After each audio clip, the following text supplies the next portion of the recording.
South Africa, probably one of the most beautiful and interesting countries in the world. But beyond all this beauty, there is another side. One of the highest crime rates in the world, murders based on racism, people talking about a revolution, and these are just some of the problems the country is facing at the moment. In March 2019, we visited Cape Town and talked to people from all walks of life to find out what it's like to live in a place that the World Bank calls the most unequal city in the world.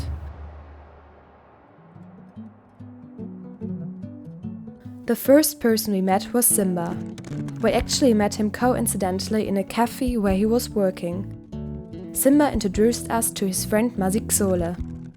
Like Simba, he wants economic justice.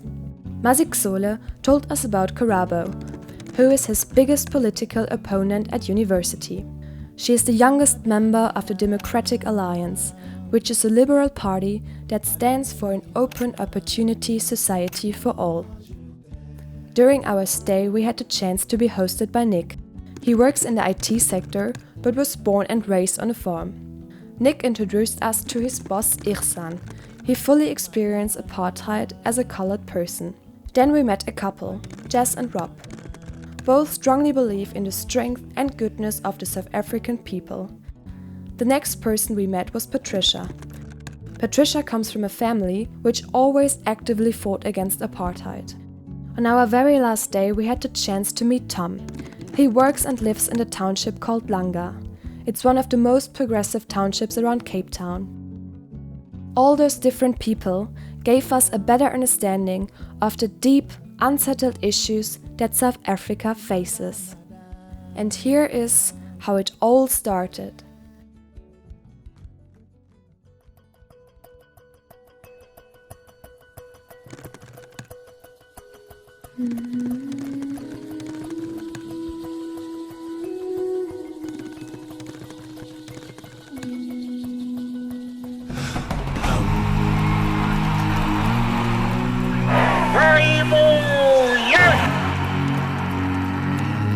The idea of a new South Africa, where all South Africans are equal. The old South African flag, there still wasn't a black face to be seen, but now it really is this rainbow nation.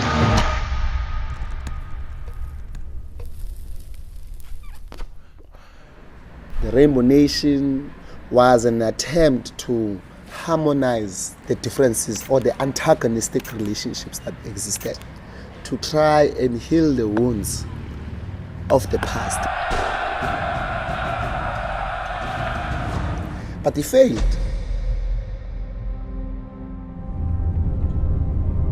On our way to Cape Town, we saw endless townships. During the apartheid, far away from the city, townships were built for non-whites only. Today, instead of getting less, they are growing constantly all over South Africa.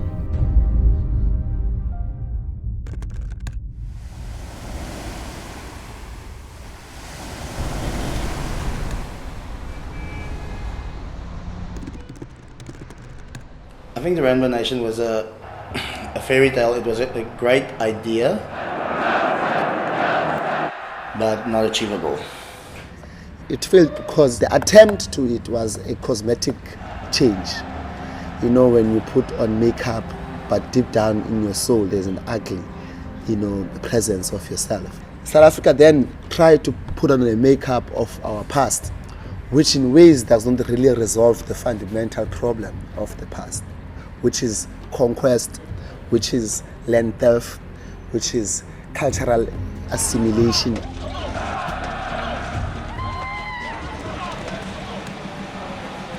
Historically, blacks have always been the subjects. We were subjugated. We were the ones who were suffering under the laws of colonialism or apartheid. We were the slaves, and the other people, the other side, the whites, the Afrikaners, and before that the British, were the masters. The nation still functions that way. We need to have a base through which they can build themselves, and I don't think the blacks here have that. Before apartheid, after apartheid, through apartheid, I don't think that we ever had that kind of power. And that's why in the past years, many black South Africans started claiming and even taking land from white landowners. We want our land back, we want our minerals back, because everything else that comes with the land belongs to us. The land question in South Africa is one of the most central questions. I mean, it's the debate of centuries. Where does the land belong to? Who does it belong to? And when do you say, where is the time cut?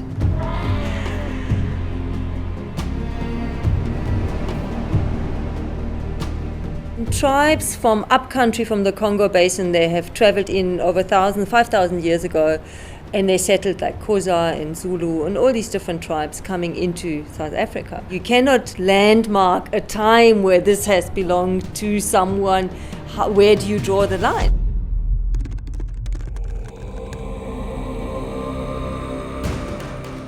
Over 100 years of fighting up until the Africans were defeated by Europeans. What Europeans did to us was an unprovoked war. There was no provocation. We didn't do anything. We never went to Europe and take some of their stuff. Once you take people's land, you take their ability to recreate their own selves. There's an actual need for people to have land because they don't have it. We are so easily controlled because we have no power, we have no property. They just took it. They assumed that it was theirs, right? They have this belief that we took it from them, and we are saying no, we didn't. Territory must be given back to its rightful owners. Everyone claims it's his land. Yeah. Can you say so?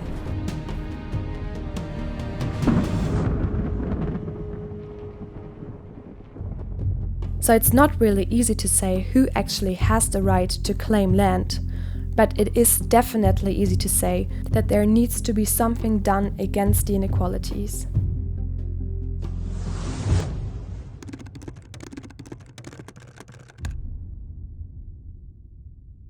We have had political freedom, we can vote now, we can walk around now, we can drink together, but there wasn't really much of a wealth transfer. Black people control more of the wealth in South Africa than whites. It's a very, very big misconception that white people are richer than black people. It's changed greatly over the last 20 years. There's a very, very big black middle class that is raised in South Africa, and there's a lot of very, very rich black people that made a lot of money out of the whole political transition in South Africa. I think there's 3 million white people live in South Africa. In general, I think they live better lives, which is an advantage that coming from the apartheid years. But it's only 3 million of them, where there's 52 million blacks. We live in two different worlds at the same time. The white world and the black world. There's Europe and there's Africa. When you come towards the city, you see Europe. Big buildings, the streets are clean, people are in jovial mood. When you go to the other side, people are congested into small places, people are dying of disease, blacks are killing each other, over crime and gangs. If you are in a white skin, you get to enjoy the privileges of life. You are living. You are ambitious, you are adventurous, you travel all over the world, make documentaries, tell touching people's stories. If you are black, it's a constant mode of survival. Who lives in town? Who does not live in town? Who is a cleaner? Who is not a cleaner? All of the downgrading, dehumanizing, humiliating jobs and services are all designated to a particular group in society, while in relation, a group of a minority gets to enjoy all the privileges. This is the type of setup that South Africa constantly deals with. Surely we should be angry and hate those who have created that particular atmosphere. We quickly realized that the big inequalities are leading to a lot of anger and hate. But we also learned that those are not the only reasons for these increasing emotions.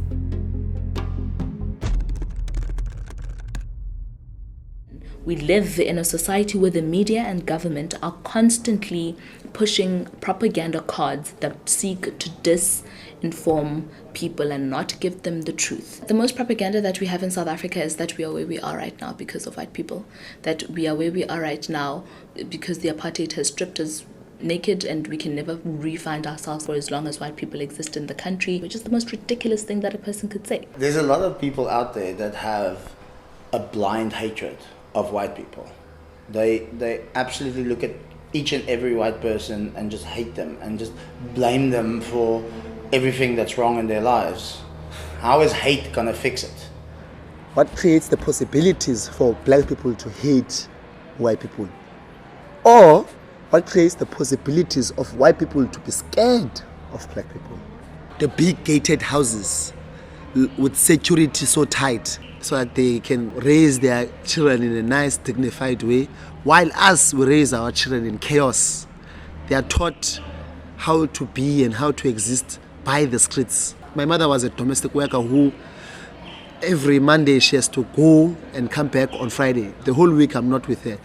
Who then raises this child? The big differences in society don't only lead to hate, but also to racism. During our trip, we heard endless stories about racial discrimination. There's a tendency to feel like maybe you don't belong, or that maybe there's something inherently wrong with being black, and that's why we suffer.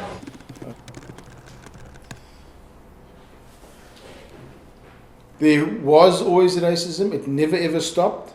There will always be racism. There's no hiding that. You have people who walk into job spaces and because they're black, they can't have jobs. In the past, if you were not white, it would be very difficult to get the job. Now when you apply for the job, and a lot of people that I know that have applied for work are told that, well, we're actually looking for black people.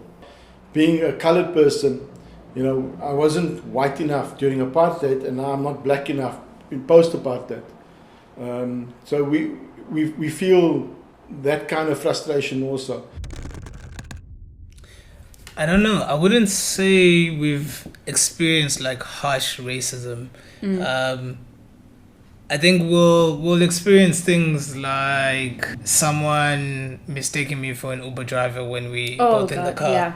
Yeah. Because all the time. If I'm a black person and there's a white woman, if he's driving, they think he's an Uber driver.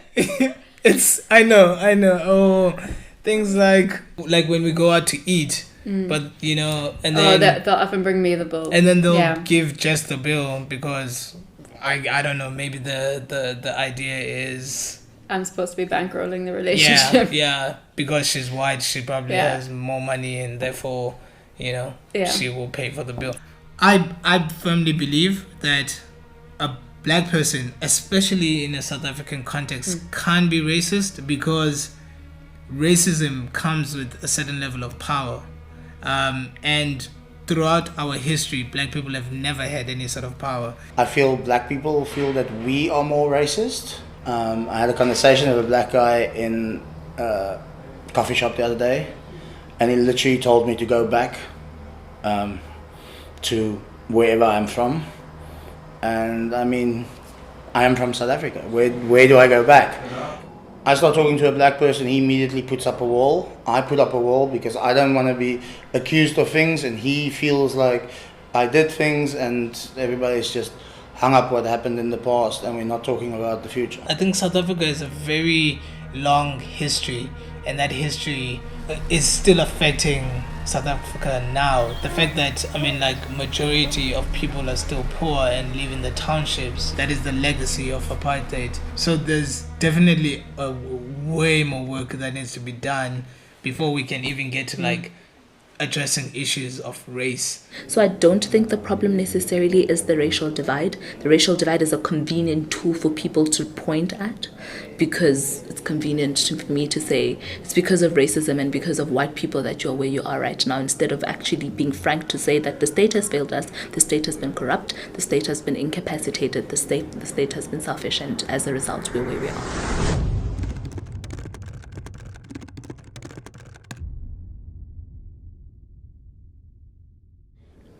There's no shying away that you have people who are rich within the country, you have a middle class, and you have the poor. And those who are rich and a middle class have greater access because of affordability to education. Those who are poor are left outside of the system and have no access, and they remain poor at the end of the day as a result. We have to fix education. And the whole world has gone into a manufacturing economy, and we are still stuck with people that can't read and write. You have a government administration that has had an opportunity to reform and redress society. You had an opportunity for our educational system to transform itself, to ensure that you have the same access of quality education, but have failed to do so. The state has been so corrupt.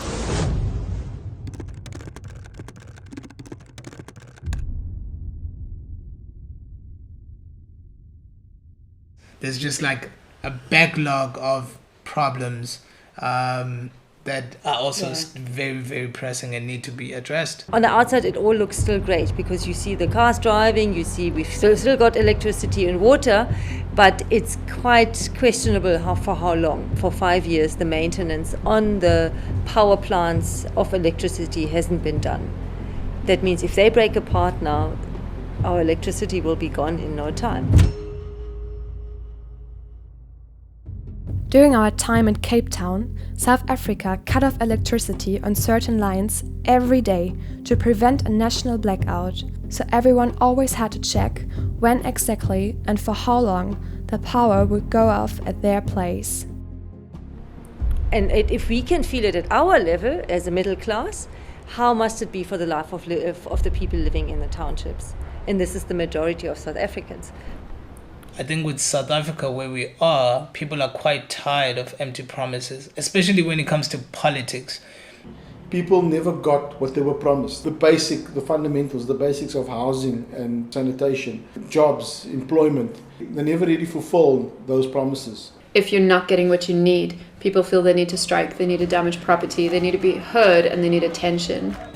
People are demanding things now. They're saying, you are a party and you should deliver to the things that you said you're going to deliver, and we're not going to take anything less than that. And that's what you're seeing today with this generation of the born-frees, people that were born after apartheid. That generation is now a generation of frustrated people. There's anger, like deep-seated anger. That's why there's a rise in those fringe political extremist parties, because people are trying to voice out that frustration. And they really desperately needing something to change, and they're even willing to support parties like the EFF to bring that change, and that to me is the worry. And the Economic Freedom Fighters, as a far-left political party, have their own ways to solve the problems. Black people, all of us, we need to unite and amend the constitution so that we can expropriate land without compensation. So the expropriation of land without compensation is the most important call that has come out from black people. So I think it's needed because I know that there are some people who will not give up land and it's not being used, which I think is horrific. I mean, you've worked for your house, you've worked for your car or your whatever. You cannot just take people's things. People of South Africa, where you see a beautiful land, take it, it belongs to you. The better solution will be is you get a farmer that wants to retire and you pay him for his land and you keep him in an advisory position on the farm. It's one thing to give people land, but if they don't know what to do with it, then it's wasted. Besides the sharing of land, there should be the sharing of knowledge and skills, because that's the only way you actually get to create a society that can sustain itself. It will also help if the government stops stealing money in corruption, because then there will be money for expropriation with compensation. And we should get more black landowners, but the current process is not the way to go. Let us go to war. Let us arm ourselves. Now we are ready for war. So if they go on a mass expropriation without compensation, The economy will collide. Some people, I'm sure, will flee, but there's a lot of people in South Africa that will put up a fight. If things are going the way they are, there will be a revolution in this country, I can tell you now.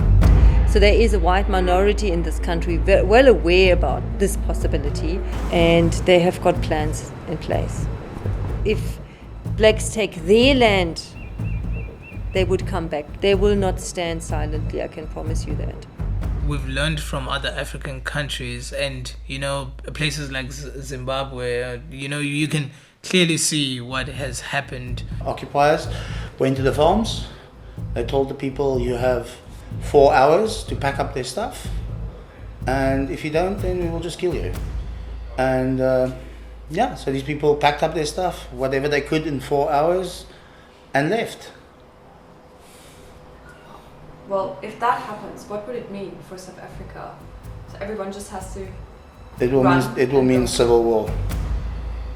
Definitely. We are aware enough that we don't want that for South Africa. I think people do want change, but it's never going to go to a point whereby there's like civil war or anything like that. Obviously, it's not something we want to happen, but it's something that we have to keep in mind in any future plans that we make.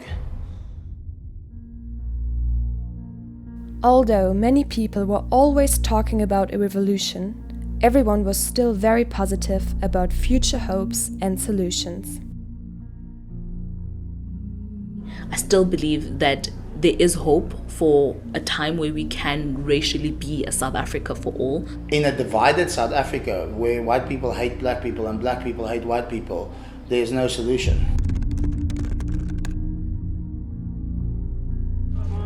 We need to change our mindset, because politics is our life. So whether you're black or you're white, the decisions are taken on politically. So you needed to be more educated politically.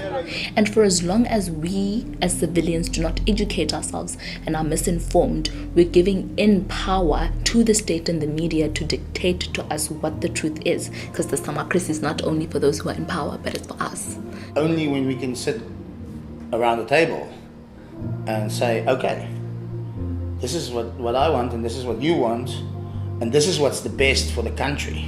Everyone that is hoping for the country to change, unemployment rate, quality health, education, those are three basic things. Get people when employed so they can be busy, they can be productive.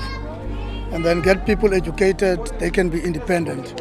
And then you give proper health, then people can be healthy. So, working together, creating jobs, creating opportunities, this is how we uplift all these people that don't have houses and don't have jobs, not by fighting each other. When we sit down and compromise, we're going to be okay.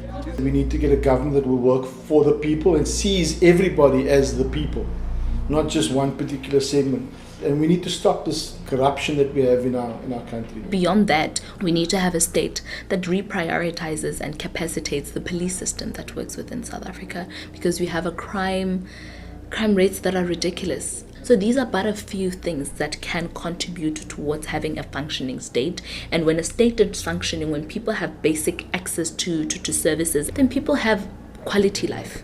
When people have quality life, people are happy. When people are happy, people are peaceful at the end of the day. And that's all that we need. As much as we all have our differences, we still are part of a community. If there's a cause, and if there's something that needs to be done, people really unite and they do it. We need time to understand ourselves and to know who we are. We're getting there. We are a developing country. I think the South Africans are the most exciting and inspiring people on this planet. And I think this is still the best place to live. It's exciting, and I'm really glad that my children grew up here and had the chance to be thrown into that diversity. What I like about Cape Town is what I don't like about Cape Town. I remember the first time I saw Camps Bay, and I was, 10 years old? Coming from a small town like Mthatha, where everyone's got a very standard way of living, and then coming to Cape Town, and then my cousin took me to Camps Bay, and standing in Camps Bay and looking at this world that I've never seen before, it felt like I was in another country. It felt like I was in another place. And I kind of felt two things while I was standing there. This 10-year-old boy watching Camps Bay. There was this sense of the world is so much more bigger, and if you really work hard enough, you can get access to that. But there was also this like very deep sadness of, why am I growing up in a place that is so different from this? Like, why do I have to come up from a world where people are struggling, yet there's a world where people are just freaking chilling, sitting in balconies, enjoying the sun with the beach right next to them? It gives you that sense of aspiration and knowing that the world can offer way more, but at the same time it depresses me a little bit, because it's like it makes it so clear the divide between those who have and those who don't.